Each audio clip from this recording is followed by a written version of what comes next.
Halos 4% ang ibinaba ng bilang ng mga Pilipinong nagugutom o hunger rate sa Pilipinas sa ikalawang bahagi ng taon ayon po yan sa survey ng Social Weather Station. Nakatulong daw dyan ng malaki ang mga ikinasang programa ng pamahalaan gaya ng Benteng Bigas Meron na program. Si Vel Custodio sa detalye. Sa kadiwa ng Pangulo sa ADC building ng Department of Agriculture na bumibili ng bigas at gulay si Vicente. Bukod kasi sa mura, walking distance lang mula sa bahay niya. Partikular na binibili niya ang murang bigas. Ito ay Benteng Bigas Meron na program ng administrasyon ni President Ferdinand R. Marcos Jr. Murang-mura sa amin, kasi malaking bagay yun sa amin, 20. Kung sa bumibili namin na 42, dito na kami.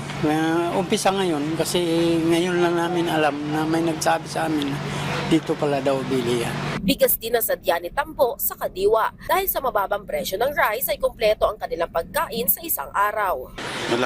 Malaking importante kahit araw-araw kang magsaing, araw-araw kang kumakain, 3 beses sa isang araw. Okay naman, bumaba naman siya. Hindi katulad noon na umabot ng 60, 65 ganun. Medyo rin yung budget namin, tumas ng konti.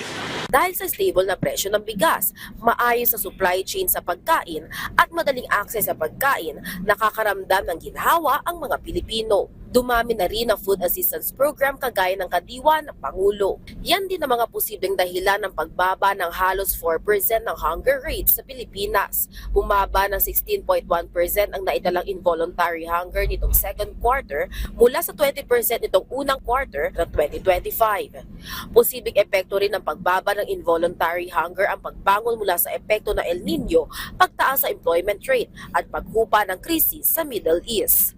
Vel Custodio para sa Pambansang TV sa Bagong Pilipinas.